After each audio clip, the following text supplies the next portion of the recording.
Well, g'day trendsetters, Fat Cruiser here, your friendly Illawarra motor vlogger. How are we going today, guys? Today I'm going to do a little something different. As you all know, I'm still a novice rider. I haven't had that much experience. And one thing that has happened as a result of my short time of riding a motorcycle is my heightened sense of situational awareness. Now, if you watched my I'm a Better Car Driver video, I'll put a card up there so you can go and take a look. You'll know that I explained a few of the reasons why I think I've become a better car driver as a result of having started riding a motorcycle. But today what I want to do is just run you through the thought processes and what I'm seeing and what I'm reacting to as I'm out on the road. Just so that you can get an understanding, if you are a novice rider, of the kind of things you should be looking out for, the kind of things you need to be aware of, and the actions you can take to minimize your risk in case a situation arises where you may be at risk of having an accident. So, let's see how we go.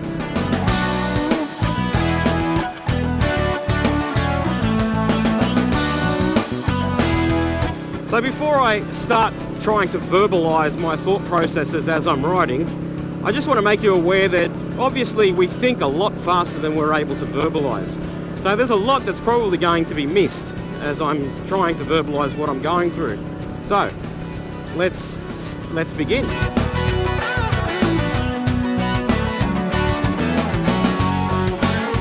So right now I'm coming down, going up the M1 northbound towards Sydney, and I'm coming up to an on-ramp.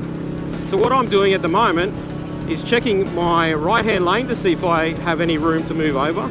I'm checking the on-ramp for cars to see if I can maintain decent space, and I'm also checking to see if I need to speed up or slow down in order to just go with the flow of traffic so that I'm not in the way. Now keep in mind I am on a 100 km/h speed zone, and legally I'm only licensed to go a maximum of 90 km/h at the moment because of my provisional license restrictions. So right now I'm checking my right hand mirror, making sure that I'm aware of any traffic and taking note of the colours and types of cars that are going past so that I can remember what might be over my shoulder in my blind spot. So right now in my mirror I can see a silver Honda, I think it is, and I'm going to just keep aware of that as it goes past right now. So it wasn't a Honda, it was actually a Toyota. Sometimes what I actually do is take note of the first three letters of the number plate as well so that I can just be aware of the cars that are around me. Now while I'm doing that as well, I'm taking note of my position in the lane. Right now I'm just keeping it in the center of the lane. It's been a nice dry few days, so I'm pretty confident that keeping in the center of the lane isn't going to be too much of a problem when it comes to the sump line, or the line where it's most slippery for motorcycle riders when riding in the wet. So I'm also keeping a note of these cars that are coming past again on the right hand side, and as they do I kind of move over to the left hand side of the lane in order to create a buffer from those vehicles. Right now I'm also taking note of an orange car that is moving over from my lane and into the right side lane. There was a bit of roadkill there that I had to move it to the left for, and I'm also coming up to an on-ramp which I'm taking note of cars in order to make sure that they're able to enter onto the highway with the flow of traffic without me and my slow 90 kilometre restriction being a problem.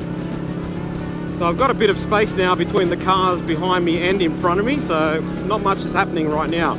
All I got to worry about right now is that I'm doing the correct speed limit and that there are no obstacles on the road.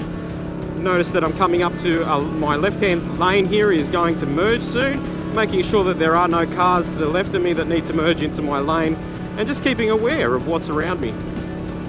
Right now I'm looking up at that guy on the bridge there as a worker. Just want to make sure that there's going to be nothing dropping down on me from the bridge. I note that there are two cars coming up behind me, if you can see in that mirror. I don't know if you can, but there are two white cars, one in my lane and one in the overtaking lane to the right there. Notice that SUV on the right hand lane is more of a larger four-wheel drive, probably some sort of Jeep or Range Rover. And he's now moving over into my lane. So I'm just keeping aware of what's behind me. Now that car behind me, the four-wheel drive, is getting a little closer. I can see that now that he's moving over into the right lane to overtake me. So I'm going to give him plenty of space. I also note there are 2 lanes opening up to my left, but there's nothing in those left lanes, so I'm going to give him space by moving over to the left lane so that he can overtake me on the right. And so I was correct, that is a Jeep. Now that white sedan that was behind me, he is getting a little close, and I'm suspecting that he's going to move over into that right lane pretty soon to overtake me as well. And just as I suspected, he has now moved into the right lane. I'm taking note of his position as he moves out of my mirrors. He's now in my blind spot, and now I can see him out the side of my eye as I tilt my helmet, and we'll let him go by. So we've got a bit of traffic coming over on this right lane now, and I've also got a truck, and I can see a truck here entering on the on-ramp to my left here. So just making sure I'm maintaining sufficient space for those trucks, and I'm going to be sandwiched between the 2 trucks now, and I've also got traffic to the right of me and to the front to the right.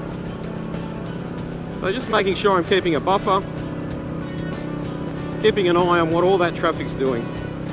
Constantly scanning the mirrors, constantly scanning in front of me, just checking what's around me and being aware, making sure I'm leaving sufficient distance. I notice that truck up ahead is braking now, so I'm just going to ease off the throttle a little, make sure that I'm leaving enough room in front. Also note the signs warning me of a speed camera up ahead, so I'm just going to make sure I'm definitely just under that 80 km/h speed limit. Give the nod to a couple of other bikers going past, and now because the speed limit is 80 and this guy is going a little slow for my liking, I was considering moving over into the right lane, which I'm going to anyway.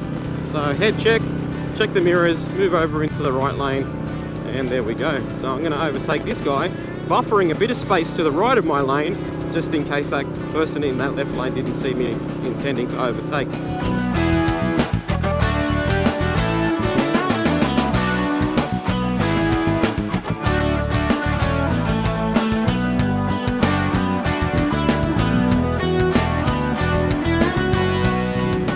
So as you can see, there's a lot going on in your brain while you're riding a motorcycle, and there should be a lot going through your brain. You should be checking your mirrors and scanning constantly for obstructions and traffic. So this is kind of a pretty much a highway scenario, but what I'll do is I'll check back in with you a bit later on when I'm in a little different sort of a situation where it's kind of more suburban roads. So stay tuned.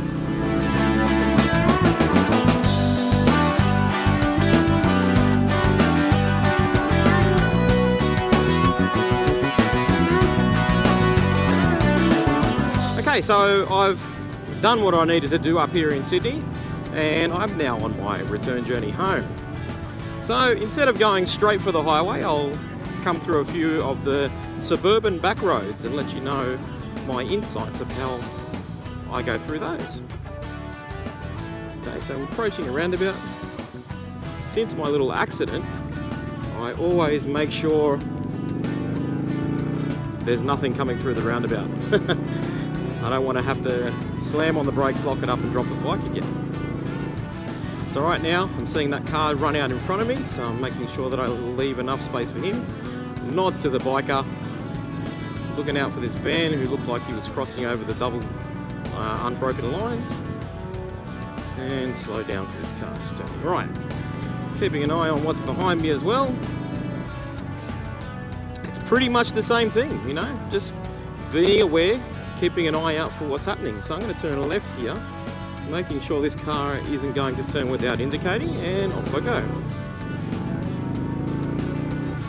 Keeping an eye out through the parked cars here, you know, keeping an eye out to see that none of the wheels are turning, and just to make sure someone's not going to pull out in front of me. And as you saw there, I saw that car coming to the intersection, and I had to make sure that he wasn't going to run through it, and I was prepared to put the brakes on if I needed to. So always taking a look at these parked cars, checking the footpaths, checking the gates and the fences of the houses behind them, making sure there's no animals or dogs running through. Always checking the intersections, especially the ones where visibility isn't obvious. Like up here we've got lots of trees covering the intersection.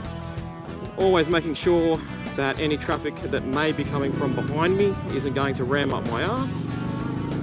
Making sure this guy at the intersection is going to stay put while I've got the right arrow. If anything, riding in the suburban roads, you've got to be more aware. You've got to do more checking. The workload is a lot more involved because you're constantly looking at more obstacles.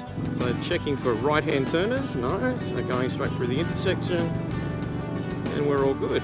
Keeping an eye out for what's happening on the side of the road, on the footpaths. I can see this lady walking a pram further up, so I'm going to keep my eye on them as well as I go past, just in case there are other children walking around and may spontaneously run out onto the road. So now we're on an on-ramp onto one of the motorways. So checking for traffic in that right lane, because I know this lane that I'm in is going to end. Indicate, head check, and over we go. Now we're going to jump onto some traffic here, so I'm going to indicate early, looking in the mirrors, making sure I'm going with the flow of traffic, the same speed, head check, and moving over. Now I'm not real happy with the space that I've left here, so I'm going to just ease off the throttle a little, leave a bit more of a gap. And that's pretty much it. So we get back to the same sort of deal as when I was on the highway earlier. So as you can see, there's a lot of stuff going on in the mind of a biker. Now, I'm only a novice biker, so as someone who hasn't had all of that much riding experience, I can imagine that maybe what all the stuff that goes through my head is probably more than your experienced biker, or it's not as second nature as it would be to more experienced bikers. But still, I'm sure that while it may become more second nature to someone with a little bit more riding experience, it's still nonetheless going on. You know, all of these things, all of these checks are still happening. You know, that sense of situational awareness probably isn't as obvious in someone who's a more seasoned rider because it has become second nature. So what I'd like to know is, what do you guys reckon about how I've performed this ride now? You know, do you guys have that same sense of situational awareness? Are you even aware that you're checking all of these little things constantly? And if you're a new motorcycle rider, having this sort of going through this sort of thing, has it assisted you in any way in making you think of situational awareness? So guys, leave a comment and let's have that discussion. So guys, you know what to do. If you like this video, give it a big thumbs up, share it around your social media, and if you're not already, hit the hell out of that subscribe button. So I've been Fat Cruiser, you've been bloody awesome, ride safe, and I'll catch you on the flip side.